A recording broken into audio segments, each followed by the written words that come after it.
but she hesitated. My Wisconsin license plate, wide awake and it's always late.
we'll stay together.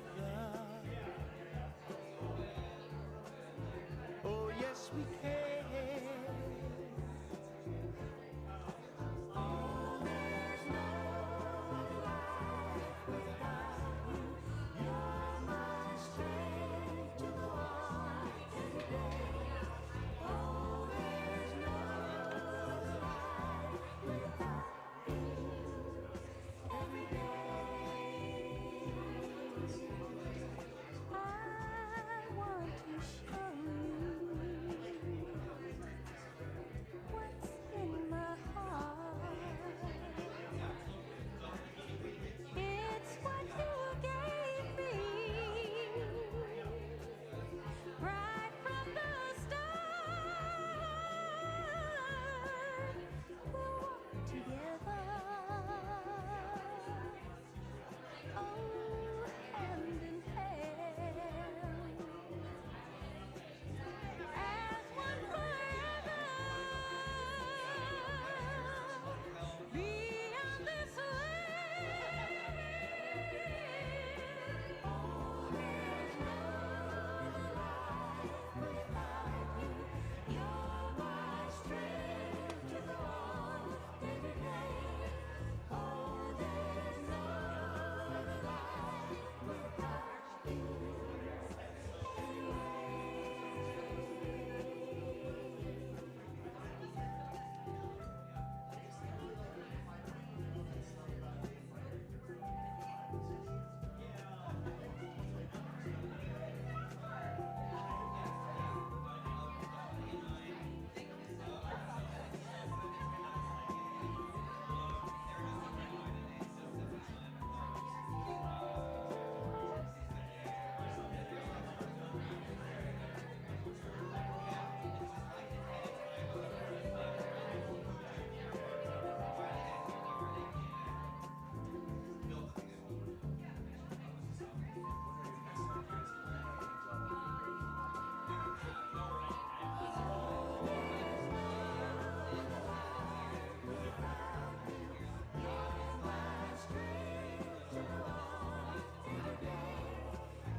Hello. Hello, my friends. Thank you. Thank you so much. I just want to let you all know that we're getting ready to start really soon. So if you are interested in getting beverages, drinks, liquor, there's a place over there. Please come and support Cam. Make sure that you're donating if you can. Put some money on that if you want. This is going to be an incredible night of poetry, feelings, thoughts, philosophy, and just wonderful people are going to be touching this microphone. So if you feel like you need to grease yourself up in order to be prepared to receive all the love that's going to be in this room, I say drink. You know, grease away, yes. Just want to let you know we're starting in a couple of minutes. Also, if folks feel free, you can sit on the floor, come close. We have some comfortable seats around. Do what your body feels good with. Bathroom is in the back. My name is Garfield. I'm excited to see a bunch of pretty people. And yes, I mean on the outside and of course on the inside as well. So I'm very happy to see you all. Come on in, friend. We're just talking. Get something to drink if you so choose. You have a couple of minutes. Prepare yourself, your minds, your bodies, and your chakras. Thank you.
You are dead center. Awesome. And you know how to adjust the mic and everything. You're perfect.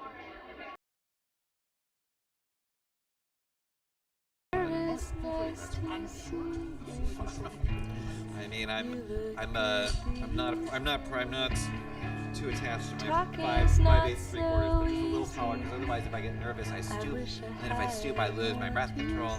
If I lose my breath control. Oh no! You know what? Actually, this mic is perfect where it is.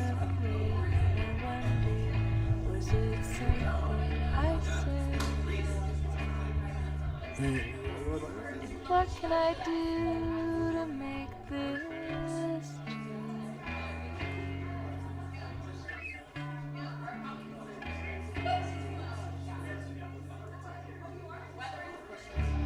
Your smile is so sweet. It really makes my day. And you get sweeter and sweeter in every possible way. When you turn away, I wonder, was it something I said? What can I do to make this true?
Hello, my friends.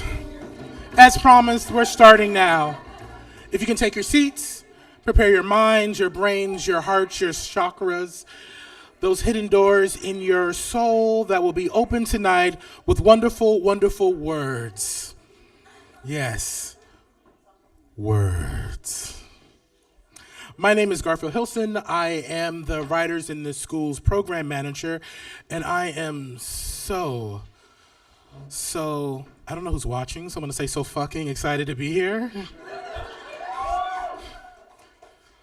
But before we start, or as we begin, I want to acknowledge that wherever you are joining us from, we are all on unceded lands of indigenous people. Here in Seattle, we stand on the traditional lands of the Coast Salish peoples, including the Duwamish, Suquamish, Stillaquamish, and Muckleshoot people. We recognize the stewardship of this land where we now live and work, and the disruption of their care by colonization. At SAL, Seattle Arts and Lectures, We are committed to supporting and building relationships with the Native communities through real action, connecting with the Duwamish tribe through Real Rent Duwamish. That's right, we actually pay rent there, so we just don't tell you about it. This organization actually does it, just putting it there. And learning about and featuring the work of Indigenous writers and thinkers. To learn more about our work in this area and commitment to racial equity, please visit lectures.org/about.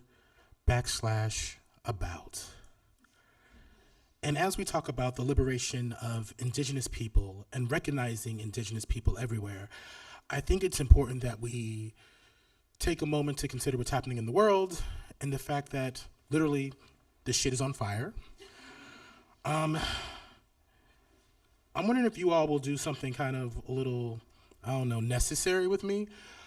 I'm wondering if everyone would just take a moment just to like scream out those frustrations in your body. If I can get everybody to do that on 3. And I say, you're in a room full of family and a room full of pissed off and hurt people and angry people. We live in Seattle, so also anxious and depressed people. So if we can get that energy out of our body with a scream, can we do that, be as loud as possible on 3? So 1, I'm watching it build, y'all. 2, I'm watching it build. Cover your ears if you can't handle loud. 3, let's go. I want to apologize to the folks at home because I don't know what that sounded like to you. Hopefully be muted.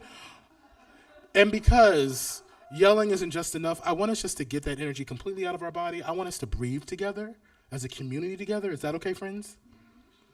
So we're going to do that kind of, okay? So 1 breath. Let's do another.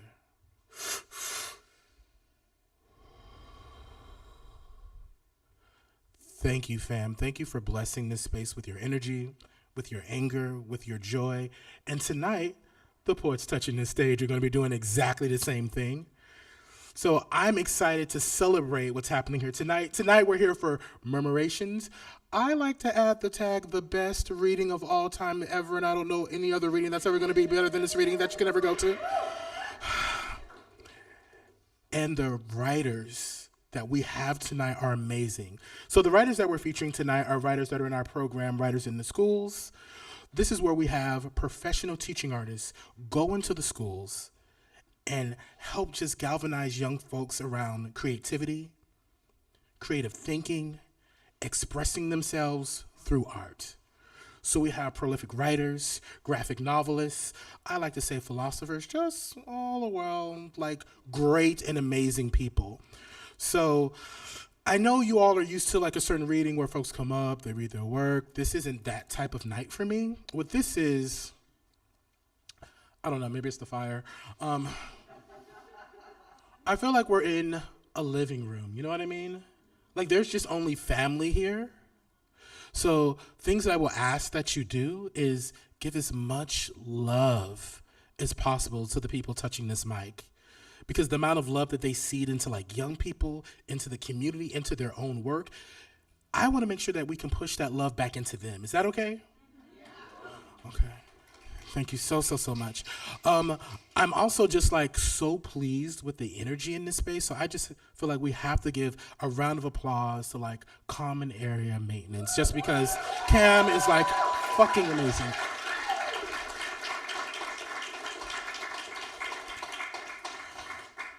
And my friends, I apologize. I have a script I never follow. So once again, reading. Yeah. I said that. Okay, I did that. Yeah, I talked about that. Okay, yay. Tonight, who we have touching the mic in reverse order. I know, using your brains, right? Okay, cool. We have Sierra Nelson. Clap. Oh my God. We had David Lasky.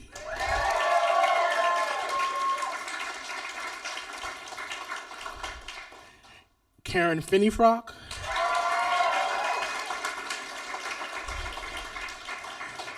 And we're going to kick things off with Jay Thompson.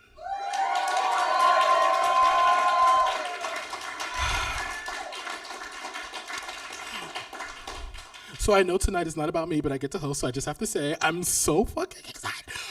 When they told me the lineup of the folks who are going to be here tonight, and they told me I got to host, I was like, ha ha! I'm so excited for you all. I want you to prepare yourselves. I don't know if, I really, really want you to prepare yourselves for what's about to happen, because each one of these people resplended. How often do you get to use that word? Tonight. Oh my gosh. Tim, my friend, can you do me a favor and put up that first slide we talked about, if that's okay? Okay, don't worry. I will filibuster. I am prepared for this. You're doing great. Look, the world is passing us by as we are doing this. This is real time. This is what groundwork looks like. When we say grassroots, okay, what is this, you ask? Well, it's a QR code, but I'm going to make you wait. Okay, cool. Jay Thompson. He/they is a poet, essayist, and teacher whose memoir, The Resurrection Appearances, Fragments of a Daybook, is available now. From Go Line Press, they have recent or forthcoming work in Neon Door, Essay Daily, Adroit, Guest House, and Poetry Northwest, where they're a contributing editor, and they've been awarded grants and fellowships from the Ragdale Foundation, the Community of Writers, the Sustainable Arts Foundation, and King County for Culture. In addition to teaching with WITS, they teach with the Golf Pencil Group, leading creative writing classes for women incarcerated in King County Jail. So Jay is a very, very humble individual. I am not. My job tonight is to be their id, to be their ego, and to tell you how fucking amazing Jay is. So this QR code right here, this wonderful take out your phones. Thank you so much. I believe in all of you, right? This QR code that we're all looking at right now, the beauty of this is this allows you to connect with Jay's work directly, to support the artist. I don't know if you have been in Seattle, but it's expensive. It costs this thing that I've heard of once. I think it's called money. I don't know. I don't speak French. But ways that you can show love. Yes, I love claps. I love love. I love talking to the poet afterwards. I also like you putting money in their hand, right? Jay won't ask for that. I will, because I have low shame and a microphone. So please, if you can, I say get one for you and a friend, because the holidays are coming. Solstice, I don't know which one. Or any other one that, Kwanzaa, I'm here for Kwanzaa. Other holidays that exist, yes? All of the holidays. You can, thank you. You can buy them for all the holidays right now. Someone comes over for Easter, you're like, you know what, do you have Jay's book? You need it. President's Day? James A. Garfield was a president. Okay, moving forward. They should never have given me a microphone. In order to get to know our poets outside of their bio, we typically ask them a question, something that may be a little quirky, maybe a little weird, but definitely necessary. So the question we asked to Jay, in a post-apocalyptic world where things are growing, the world is verdant. Verdant. And healing is abundant. What are you planting? So when Jay gets to the microphone, they're going to answer that question for us. And another thing that we gave as an option is not just to answer the question, but if they feel so moved, to use their body to demonstrate. Jay, the stage is yours, my friend.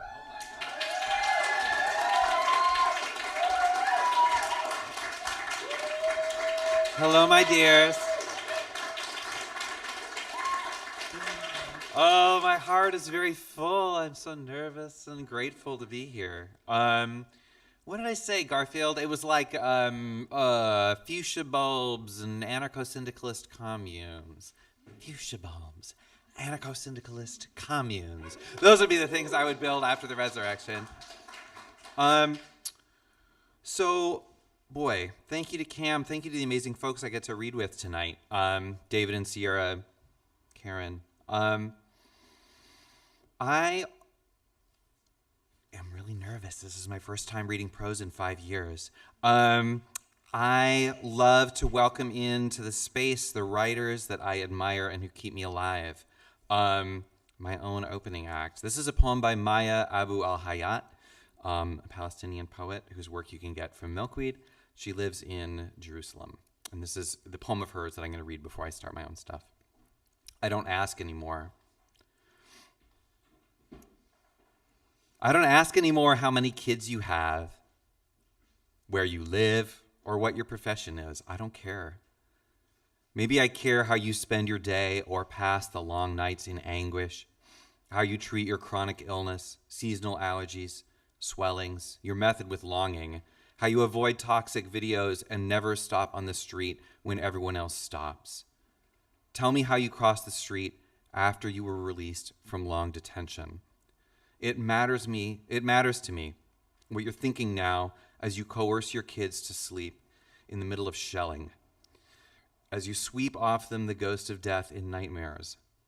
I don't ask any more about your land or religion. Maybe I care how you were tortured in the first or second intifada or other wars, how you took care of your pills and fears, escaped destiny by chance, through tear gas, incursions, and the tank in the city square.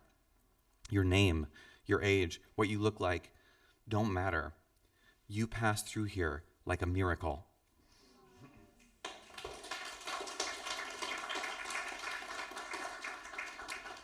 Maya Abu al-Hayat was that poet. So, y'all, I'm going to be reading to you from this. My baby, 6 or 7 years in the making, presented in this edition in a little selection. It's a daybook of a grief year written around my mom's sudden death from complications of ALS in May 2016. So you'll hear certain sections have dates ahead of them. The present moment, childhood memories, queerness, Christianity, grief, making meaning. I'll just go ahead and dive in. I'll read for about 10 minutes.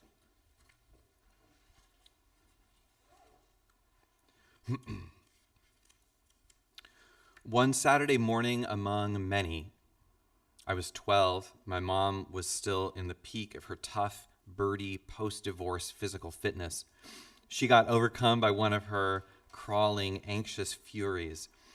She put breakfast in front of me and my brother and sat herself in front of one of those gigantic 90s-style porcelain coffee bowls she had, telling us about how she hadn't slept, thinking of her own mom and her siblings, had abandoned her in favor of Surfer Boy, which is her name for my dad, how the eggshell walk of an alcoholic family lingered long after the alcoholic died, how no one got it, no one had the guts.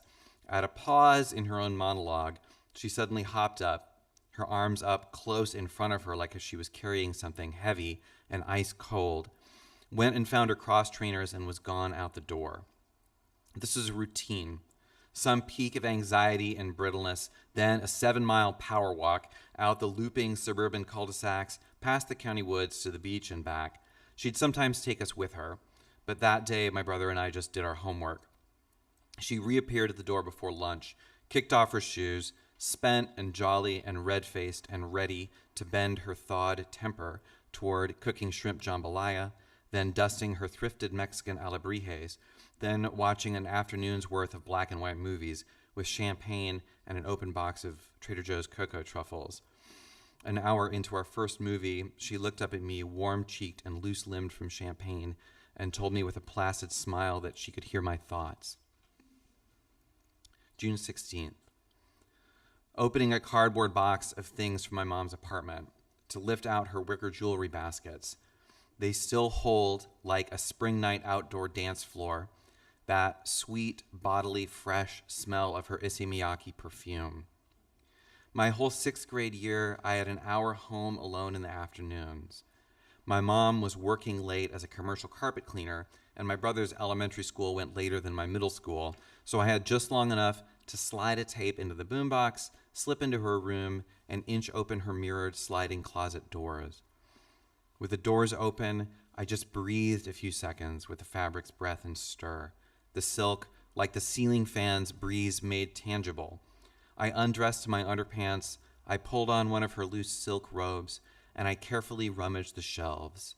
Jade or silver bracelets, the pleasant rattling clink down my bare skinny boy arms, plum-colored lipstick, clink down, plum-colored lipstick that went on silky, a pair of earrings, straining my lobes with the pleasant sharp pressure of the earring posts. I wasn't pierced before setting them back, and issey miyake, just a dab. I loved the cool, cleansing sting of it on my fingertips, on the downy skin under my ears. I'm certain she knew. She could somehow always bust me for sneaking whipped cream into my school PB&Js, so how could she have missed a foreign stir in her robes, the barest lingering perfume, or disarray of her just-so jewelry? But she never said. At school, no bracelets, no earrings, no issey miyake. I accessorized with sweatbands, one on each wrist, one on my forehead. With shoelace beads, track coach gave them out, red bead for red letter day, black bead for good hustle, blue bead for tackling a new sport. I wore them every day. And with a Seiko watch that could do simple math and bleep on the hour. Honestly, there was no getting away with or hiding anything. I was still positive, and a faggot to the 8th graders in the back of the bus, but little me still felt safer in this soft drag, armored by ornament. Lord, goes my favorite line of the Mass, which we speak together with the priest in the final minutes of the ceremony as he looks up and out into the deep field of Christ's resurrection, holding up the wafer and the wine newly consecrated, or, if you prefer, with its already haunted, holy nature made tangible. I am not worthy that you should enter under my roof, but only say the word, and my soul shall be healed. But this is something to draw a box around, to refrain from saying more about for now. 50 wins, and a voice for each. Flavorless host. That's the name of the little bread. Flavorless host, receiving our million grieving feelings. Math marries us to the old moon, born in the arms of the new.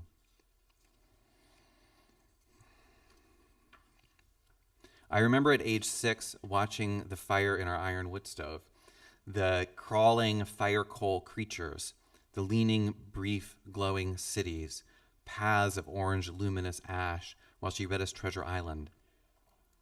I remember her finding a way every day of my childhood to tell me that I was sick, touching my forehead, frowning with concern when I developed a persistent cough or got a bee, or hung around too much with a friend she didn't care for. I remember her finding a way every day of my childhood to tell me that I was beautiful. I remember absorbing the nursing terminology she'd used with us without knowing until later how few other kids felt hypoglycemic when they needed an orange, or recognized the deadly appeal of benzos, or swung upside down on the bars after lunch to feel their own chests and bellies in peristalsis. I remember on a pitch-dark February drive to elementary school hearing her spit cocksuckers to herself as another Honda whipped out of its driveway in a gray snow spray to cut us off. I remember flipping through sci-fi and horror movie boxes, someone's ribcage being ripped out of their body, someone in a bloody shirt bound and screaming at the ceiling, Keir Dulley's wide and awestruck rainbow face through his space helmet, a robotic Godzilla duking it out with his flesh and blood brother, someone peeling their lips back to reveal the skull inside, a bare-chested oil paint hunk with a shotgun sneering down at the zombies scrabbling up the hill toward him on the shelves at Home Video Express, while my mom would look for something she wanted me and Charlie to see by Marcel Carné, Billy Wilder, John Sayles, Spike Lee, Akira Kurosawa. On Good Saturdays, we got to watch both. Torn in two, not between heavenly spirit and sinful flesh, but between rooting and pulling loose, between clutching and releasing. Is it God I feel gripping me by my dura mater and unsheathing my nerves, fiber by fiber, gripping me by my right and left palms, one side squeezing, just keep her close, the other squeezing, just let her go. As the tip of two candles brought close enough meet, every moment coincides. At my keyboard, I lean backward 3 decades into that video store Saturday, the dreaming boy by the fire, is at their MacBook Pro right now writing this. Every moment coincides. Donald Ravel writes, antiquity shivers in the unbuilt tree. My mom's family is Norwegian Pentecostal. Let me see, 2 more sections. My mom's family is Norwegian Pentecostal. Both her grandfathers were pastors in the deep north, where North Dakota bordered Minnesota. Lewis, a cowboy evangelist, poor, self-taught in Greek to read the Gospels in the original, who'd sing hymns to Polish coal miners accompanied by his fiddle. Arthur, a stiff-collar, wool-coat, white-clappered soldier for Christ, frontier prosperous, serving a flock of skittish, small-town first and second-generation Norwegians.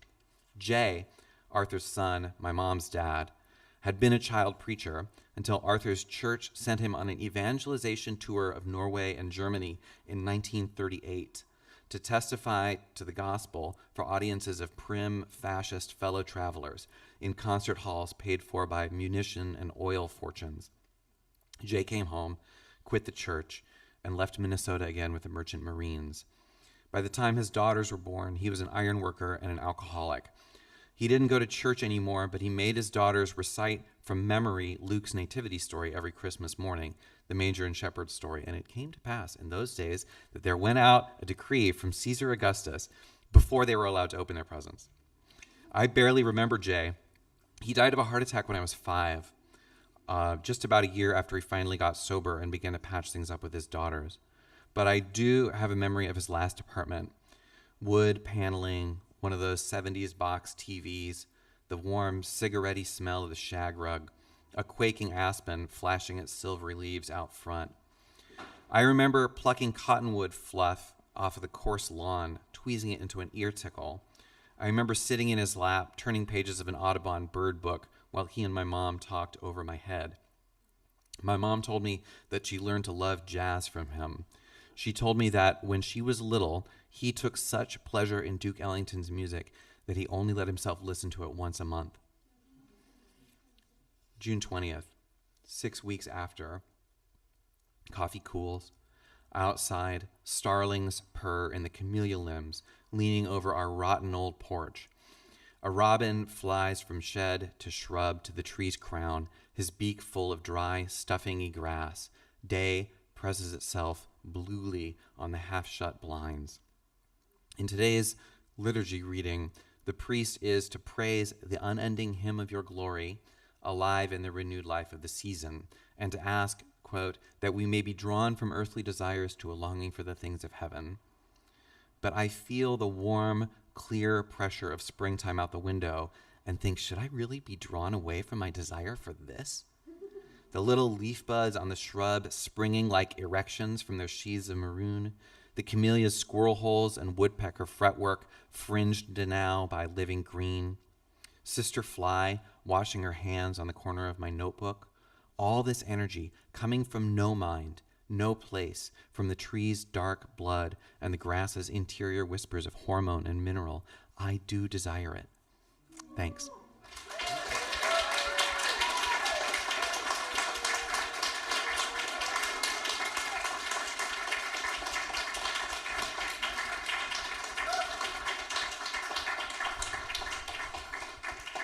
So, friends, I just wanted to check in. I know I promised you good words, good feelings. Did I disappoint so far? And what I love is that I get to claim responsibility even though Jay did all the work. So, Tim, my friend, can you pull back up my cue? Once again, we're seeing things happen in life. Thank you. So, friends, like I said, you just experienced just a snippet of the work, right? If you are so moved in your hearts, and I know some of you are, feel free to pull out your phone. Feel free to grab not just a copy, right? Several copies. Feel free to throw money at this situation. This is the correct time to do so. I believe in you. Don't disappoint me. So I want to talk about the next person that we're bringing up to the stage, Karen Finneyfrock. Oh, Karen. Karen Finneyfrock is a poet and a novelist. She's the author of 2 young adult novels, The Sweet Revenge of Celia Dore and Starbird Murphy and the World Outside, both published by Viking Children's Books. She is one of the editors of the anthology Courage, Daring Poems for Gutsy Girls, and the author of Ceremony for the Choking Ghost, both released on Right Bloody Press. She's a former writer in residence at Hugo House, and I'm going to say it's not in here, but I'm going to say also an official badass. If you don't know Karen Finneyfrock, please get to know Karen Finneyfrock. If you do not know the work of Karen Finneyfrock, well, you're in luck. You get to hear it tonight. Karen is amazing. I choked because I didn't have the words. I'm so sorry. I just want to remind you all once again about our wonderful question that we asked each writer in a post-apocalyptic world where things are growing and the world is verdant, and healing is abundant. What are you planning? Karen, please feel free to come up and tell us what we can find you growing and planting, and if you feel so moved, you may demonstrate with your body. Everyone, please welcome to the stage, Karen.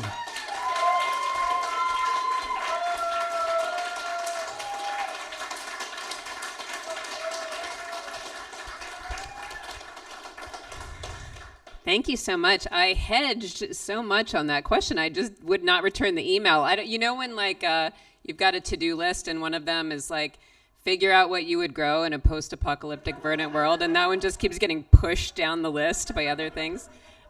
So here we are. I guess I finally need to decide. I would grow cilantro. So I'm going to read entirely brand new poems tonight.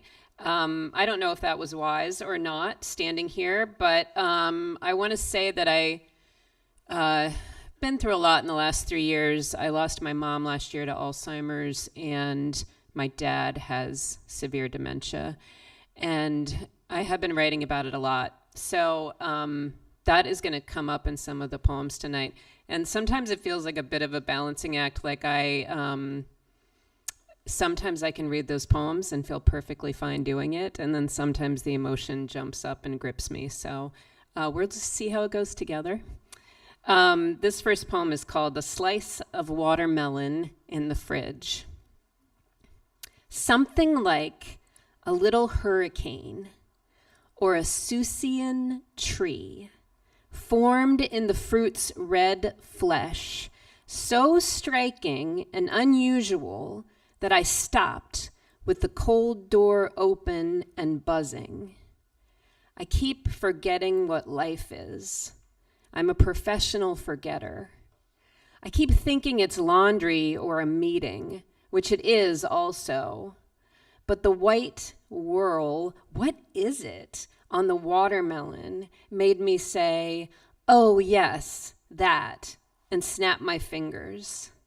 It happens too when a friend dies. That's what life is, I recall, when I had been thinking it was accomplishments or straight teeth. Certain documentaries, especially ones on space, old photographs and nature writing, life, there you are, hiding from me again in a stack of bills. There you are, you new yellow duckling, green rind of the fruit, speckled like a nebula.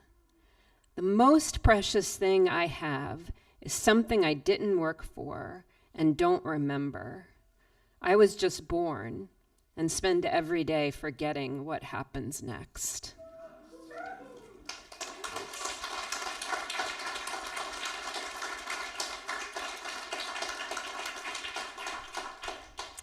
So we were having our Writers in the Schools teacher meeting here before the reading. And one of the things that we do when we go into classrooms is we give poetry prompts. And this poem is called Poetry Prompt for the Fire Cycle by Zachary Schomburg. So everything here is on fire, right? The trees, graves, hummingbirds, spiders, all burning. You can see that, yeah? The fog, someone's shirt, the bed you were born in, everything in this poem is ablaze. But the title uses the word cycle, right? The fire cycle. So what kinds of cycles are there? Well, there's weather cycles, okay, and water cycles, clouds, rivers, rain. Could you have a burning river or a fire shower? Think of another cycle, maybe, a planetary cycle, neurofeedback, electromagnetics. What if a brainwave were on fire, y'all? Like a flaming thought. What if Saturn was on fire with all of her rings? If you think about it, right, like the cycle of mathematics, right, you might light up an 8 or the Pythagorean theorem. Try dousing math with gasoline. Picture bicycle wheels and orange rinds. Consider bipolar disorder or cellular divisions. What about menstrual flow? I said it. Or a human lifespan. Do you have a daily routine? Coffee, the bus leaving, the bus coming back? What's your recurring nightmare/relationship? Take 10 minutes and put kindling under the cycle of mass extinction. Take 10 minutes and pack dry moss into the mouth of a sound wave.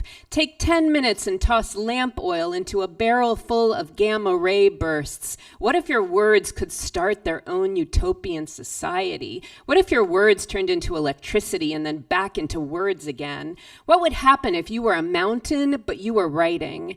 Now go light a match.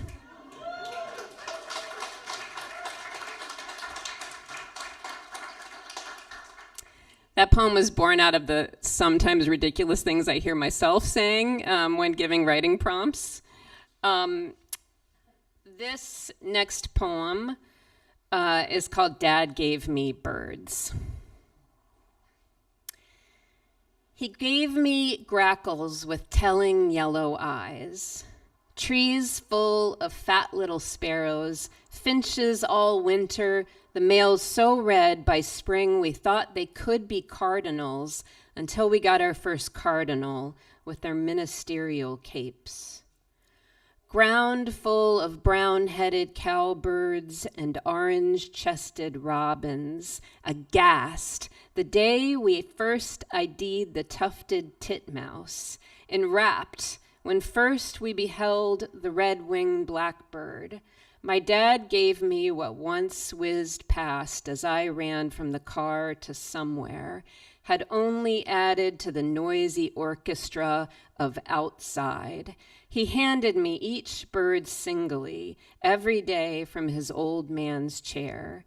It must have looked so sedentary, that riot of action, each black sunflower disappearing. To think, one full half of my life, I didn't know an owl from a mourning dove. To think, I had never gasped at the God-resolved yellow of a goldfinch. Avoiding predators, migrating birds fly at night. Did you know that? Did you already know that rivers of wings stream above us as we sleep? I have been sleeping for so long. What did I do with myself before I stopped to live?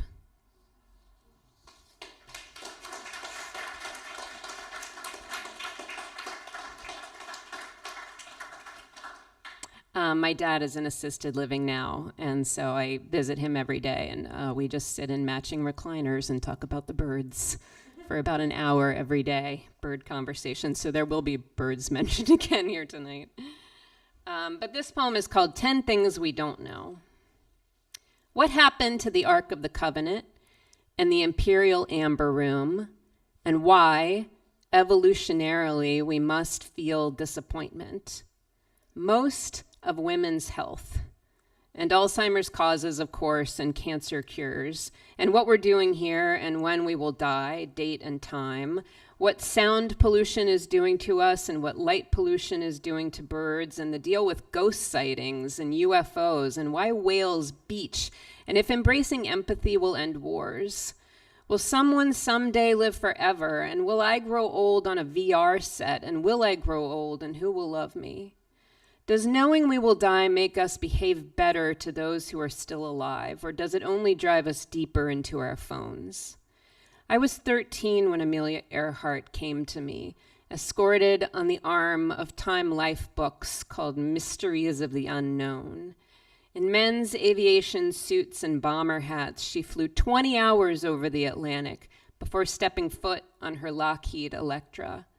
She smiled foppish in pleated trousers and low-slung belt, silver wings crossing her collarbone.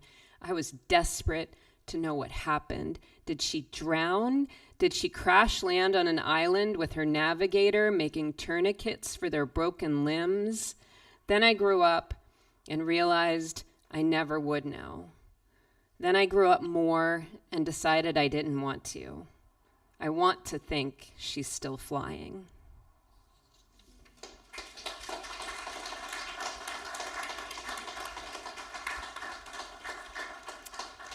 So here downtown, here in Seattle, there is, or possibly was, a Gold Rush Museum. Has anyone been there to the Gold Rush Museum? So I have not been. I loved it when I went, but I have not been in many years. So this poem could contain some misrememberings of the Gold Rush Museum. No insults intended. If you haven't been, I actually thought it was wonderful. Anyway, this is called the Gold Rush Museum.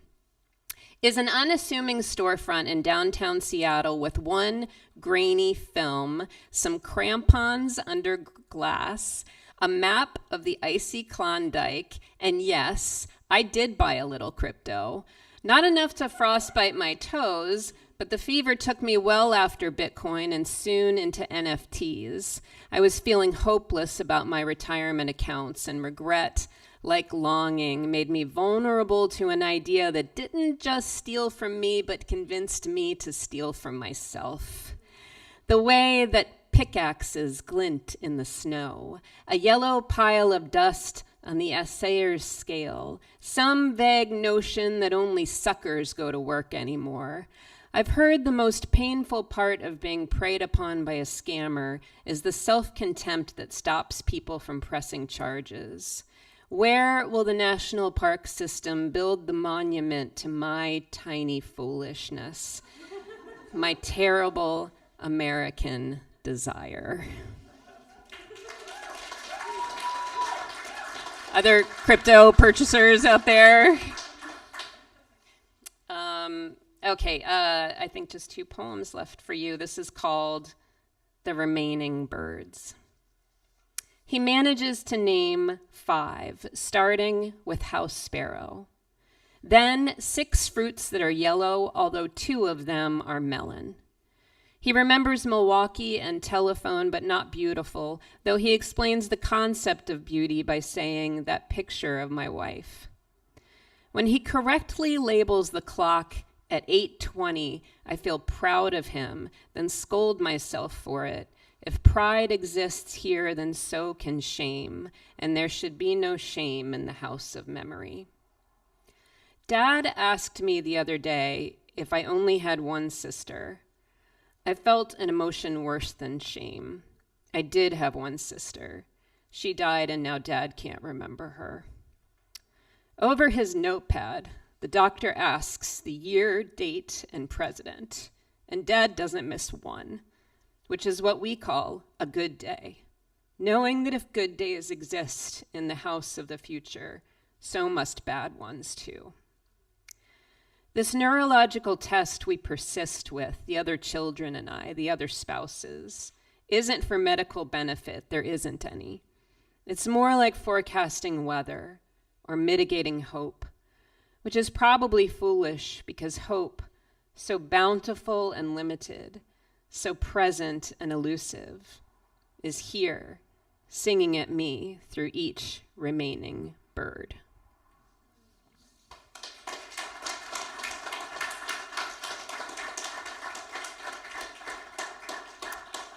Thank you for listening. This is the last poem. It's called The Dinner Plate Dahlia. Because the women at the farmer's market were carrying white cones of thick paper piped with September's dinner plate dahlias, And because I wanted to be one of those bright ladies so easy with joy, I bought the flowers, dark fuchsia puckers surrounding a seedy lemon sun. $10 I half told myself was wasted and vain. Then I came home and, like every Monday, sat with my grief circle, a cluster of women who mourn while reminding each other to breathe. And I breathed first on sadness and then on nothingness. And when I opened my eyes, I looked again at the giantess Dahlia, and I saw her, dark pink mother, bobbing on a waxy stem, scented mother with florets opening, patient mother watching me with nowhere to be, queen mother seated on her vase throne, laughing mother in a puff of pollen. And because I don't understand why my sweetest of mothers ended up inside this magenta dress of a flower, I can't explain it to you. I can only say, there she is again, even when I blink or shake my head, beaming at me, telling me to live. Thank you.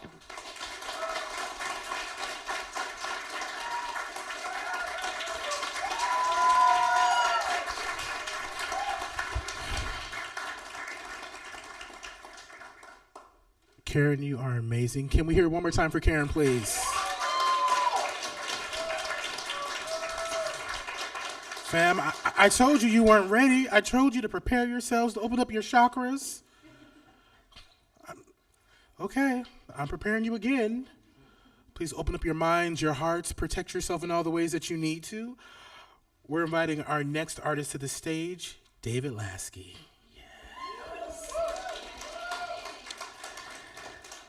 David Lasky is the co-author of the Eisner Award-winning graphic novel, Carter Family, Don't Forget This Story.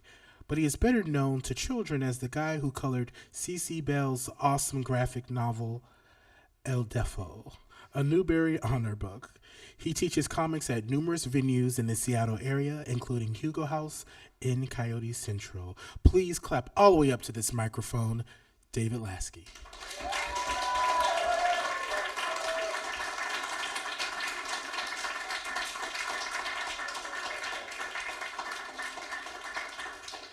Thank you, everyone. I'm going to maybe move out of the way a little because I'm going to be showing images. And I'm going to answer the question about, in a post-apocalyptic world, what would I plant to help the earth flourish again? And in order to repopulate the earth with potato chips and French fries, I would plant potatoes. Because, yeah.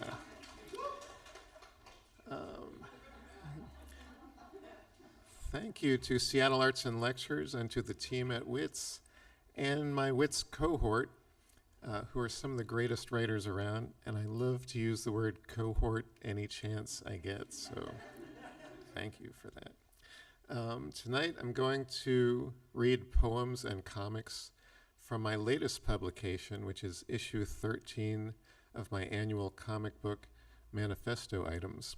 It's a comic book, but it's also a poetry chapbook because all of the material began as poems written in April of 2022 for Poetry Month. Every April, I write a poem a day. And in 2022, I was fortunate enough to receive writing prompts every day by email from Anastasia Renee, a poet I admire greatly. So for a modest fee, I was able to subscribe to her prompts, which sent my writing in exciting new directions. Much of this book is poetry comics, but some of it is words-only poems. So we'll begin with a words-only poem.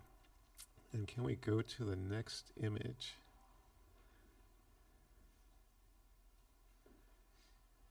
Yes, thank you. This is called A Love Manifesto. Love is a journey. Can you feel empathy for those you don't know, even your enemies? How about animals, trees, all living beings? Can you find compassion? It's something one has to work toward. Caring about your family, good start. Next, care for friends, neighbors, babies. A big step, caring for strangers. And don't forget, caress your own heart. Next. Now on to the comics. A tribute to Red. The greatest superheroes always had red boots, except for Batman. I guess the cut was not so bad, I think, but then the red would appear. My parents' old Volvo was a soft red, one morning puffing smoke, then gone. Doing my own laundry, that t-shirt that turned my tidy whities to pink.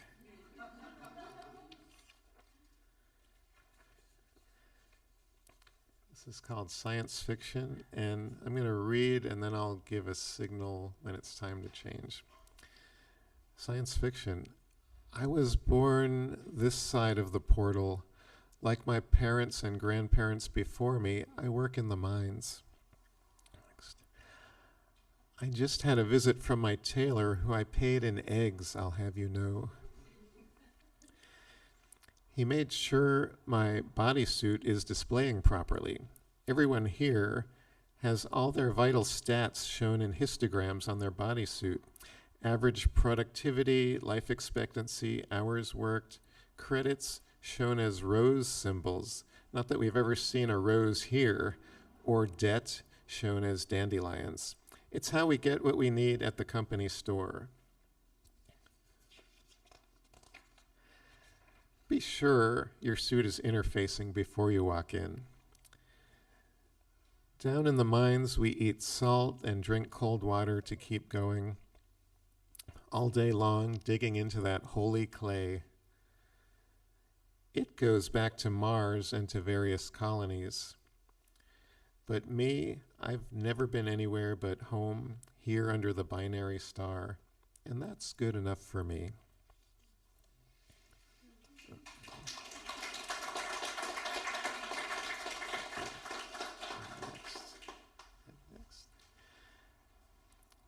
Trees at night have so much to say.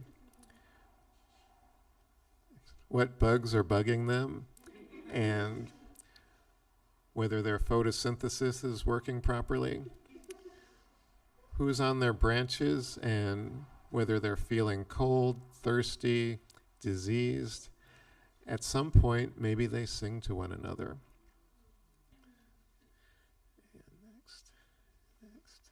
Summer tastes like salt on your lips. Cola and ice. The dripped melon juice. Next. Oh, thank you. Tonka. How many of us know the names of our great-great-great-great-grandparents, their faces, their character? Without these strangers, no us.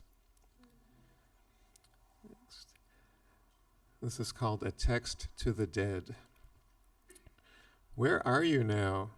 Where did you go when you left? I hear it's another dimension with a different vibration. Is it crowded there? That's always what I'd imagined. Everyone from Adam and Eve to Johann Sebastian Bach to poor Anissa Jones. Next. Some say it tastes like soap. To me, coriander tastes like cilantro.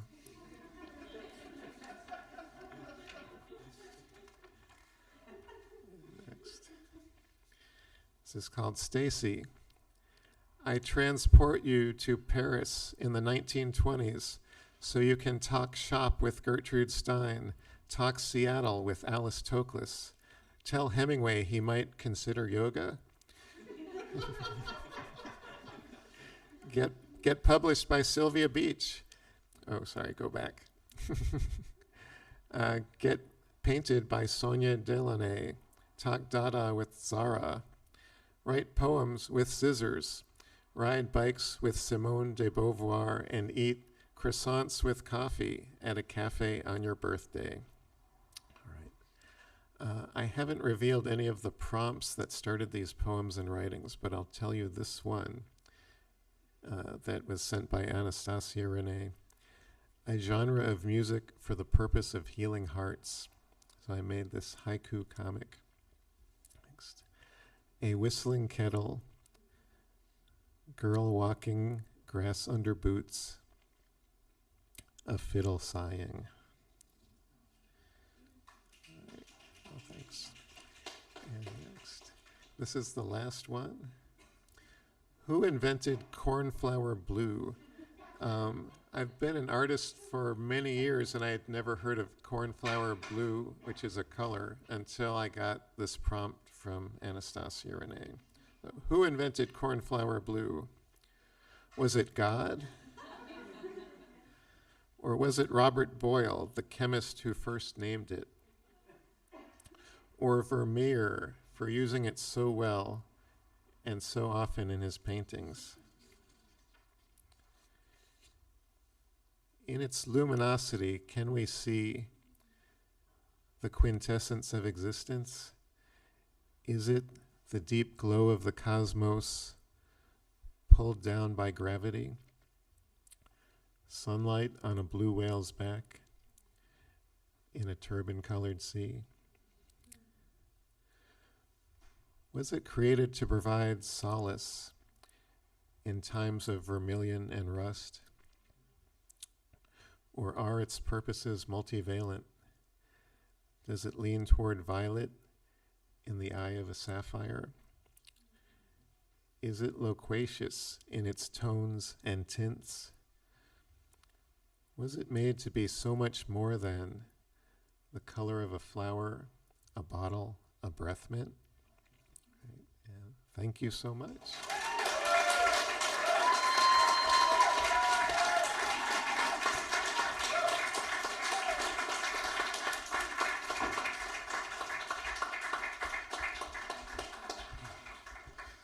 That was David Lasky, my friends. Can you give it up one more time, please?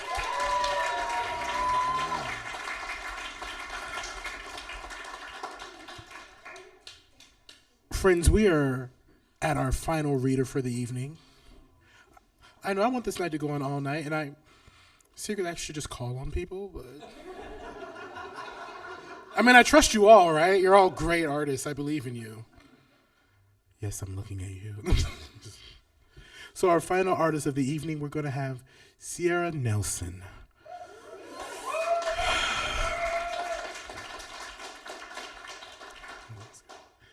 Sierra Nelson is a poet, co-founder of literary performance art groups, the Tying Explosion and Vis-a-Vis Society, and president of Seattle's Cephalopod Appreciation Society. Her poetry books include The Lachrymose Report by Poetry Northwest Editions and 2 collaborative books made with visual artist Lauren Erdrich, I Take Back the Sponge Cake, printed by Rose Meadow Press, and artist book Isolation. Earning her MFA in poetry from University of Washington, Nelson is a Pushcart Prize nominee and winner of the Carolyn Meiser Prize. Her poems have appeared in Seattle Poetry Buses, at the Seattle Aquarium, and sound boxes along Denny Way, with Nordic runes on lava stones in Iceland, read across the U.S. and Canada on the Wave Books Poetry Bus Tour, and at the Slovenia Natural History Museum, as well as more traditional literary journals and anthologies. She is currently editing an anthology of cephalopod-inspired poetry and lyrical prose, forthcoming with World Enough Writers. Friends, with all the energy that your bodies can muster, please welcome to the stage Sierra Nelson!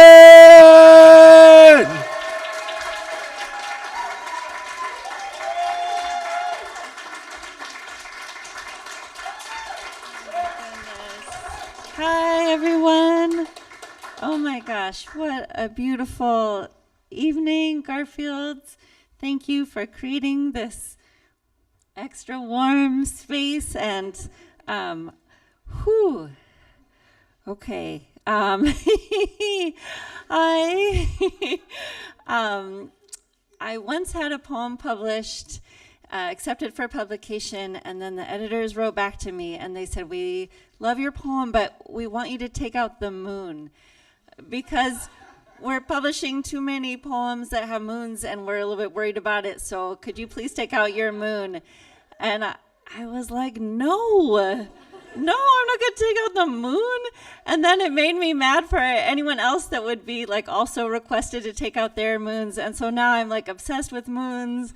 I'm putting moons in so many poems. Now I'm teaching a class on the moon, and we're like every day trying to meet the moon. So I'm also going to invite you all to meet the moon and make your observations and put like 1,000,000 moons in every poem and anything you're writing, just flooding it all with moons. So part of this class, we're doing observations, daily observations, where we try to see the moon each day. And when you see the moon, just observing like what is happening around you or within you, or just like sort of making a little snapshot moment. And sometimes they turn into poems, and sometimes it's just a little snapshot.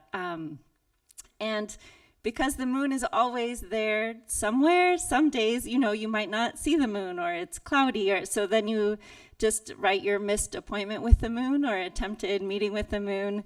And so that counts too. Also, if you see a moon in a dream, that counts. So there's a lot of ways of meeting with the moon. So I'm going to share some of my very raw moon observations and kind of emergent things. Oh, and then I've also been like really nerding out about all the different ways that creatures, especially nocturnal creatures, are listening. So I also wanted to do a quick experiment really fast where I was really excited that crickets keep their ears on their knees. So that seemed like a really exciting way to kind of be moving through the world with your little like knee. If you're a moth or a butterfly, you might keep your ears like kind of tucked under your wings. Also, you might have some cool like smelling feather combs. If you're an owl, you'd keep your ear kind of behind your eyes and sort of asymmetrical, so you can hear not only like surround sound, but also like above and below, like where the sounds are coming from in a kind of globe way. Also, you could change the feathers of your face to be able to like better, like your whole face is kind of your sound satellite. So I wanted to take just like a minute that we could just like listen together and just kind of listen to the night. So, but you can decide where you want your ears for this experiment.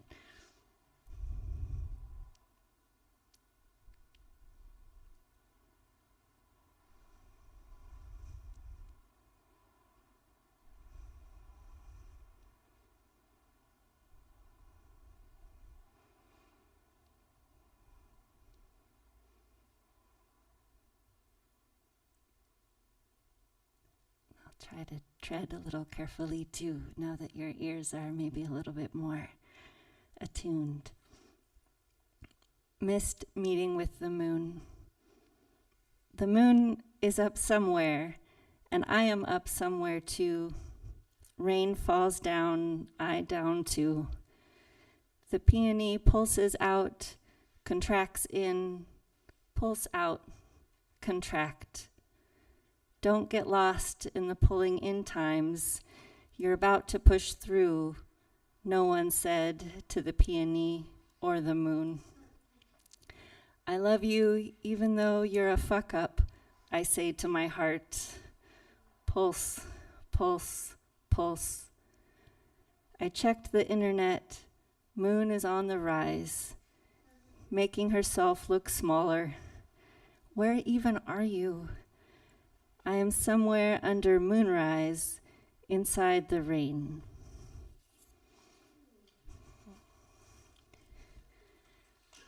You don't have to pick that. Thank you. Missed appointment with the moon. I didn't see you again today, but I thought of you after dance class, where I remember seeing you sometimes before, as I was leaving in the evening, coming down the steps. I like how you'd get right in my face in a friendly way, an ecstatic way, in a hey, pay attention to you being alive kind of way. Anyway, I missed you.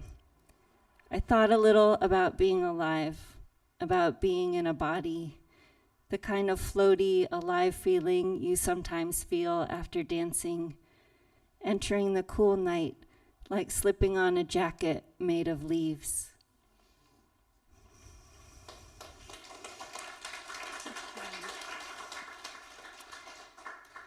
Moon met.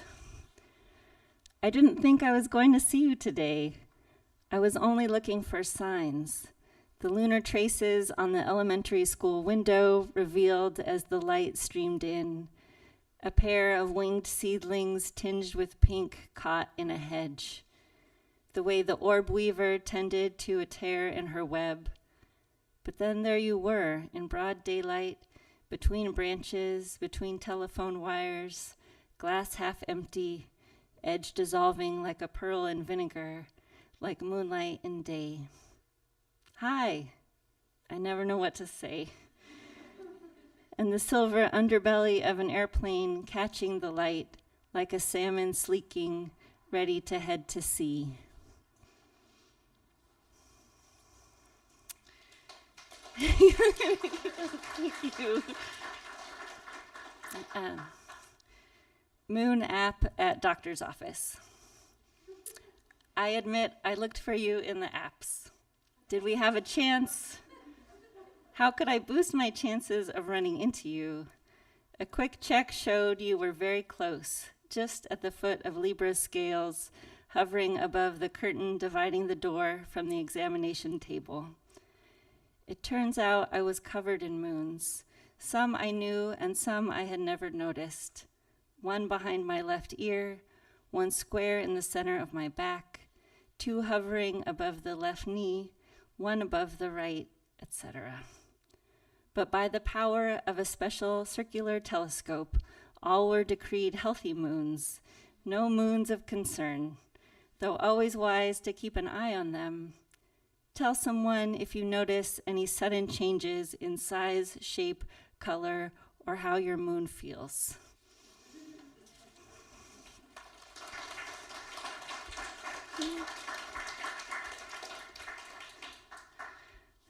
Give up, moon. Mist lifts to cloud underbelly. Hummingbird shifts head feathers to reveal, then mute red. I take back what I said, chirping and clicking up trees and storm gutters.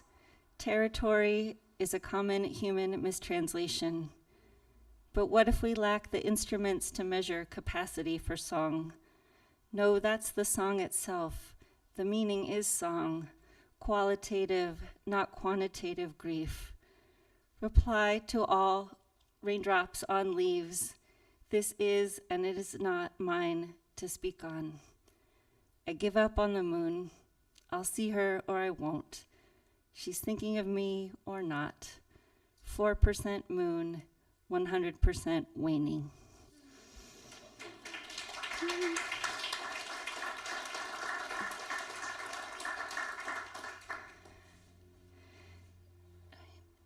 Fragment. In the dream, I had proof, a lengthy document of citations provided by the moon.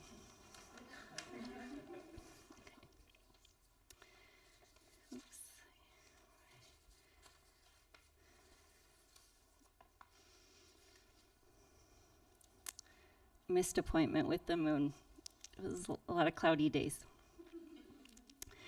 Shadowed clouds and luminous light, walking with a friend, talking about war. What peace is possible in our lifetime?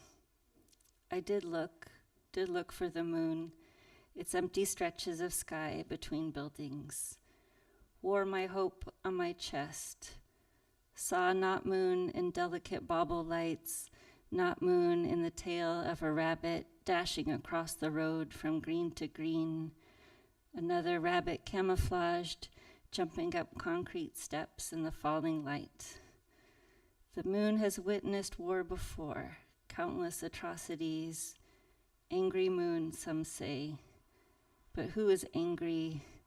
Who buried the anger here? And who will exhume it?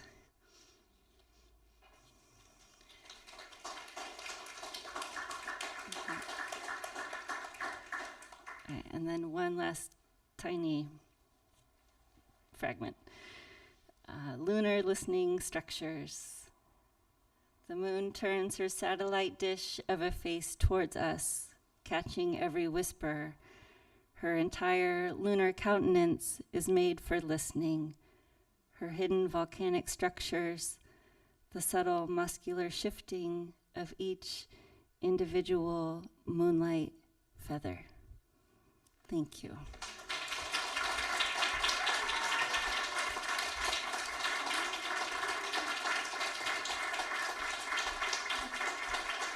That was so good, friends.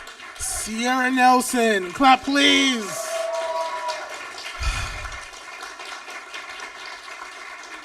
Friends, you've done it. You have made it through the greatest reading series you will ever go to in your life. And imagine this is just the first one. There's so many more. The series is so great. I want to give some thank yous. I wrote them down so I can make sure that I'm on top of everything.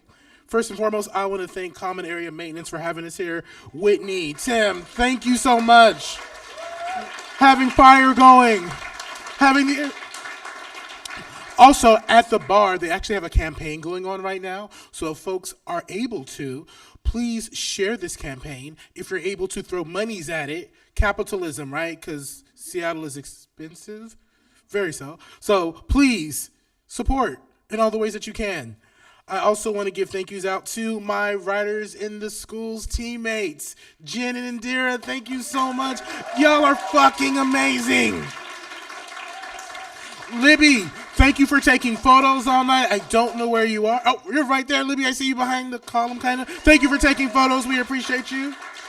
I want to make sure that I give a shout out to all the other Sal family who came out tonight to support, the other WITS writers who are here supporting their cohort members. I also have to, of course, give a shout out to the readers who opened up our hearts, who tore us down, built us up, whose words light this fire. Sierra, thank you so much. David, thank you so much. Karen, oh my God. Jay, thank you for setting it off in the beginning. And of course, family, I have to give it up to all of you for providing the energy and love that fueled this room. Fam, thank you all for coming out tonight. Clap it up for yourselves, please. Oh my God.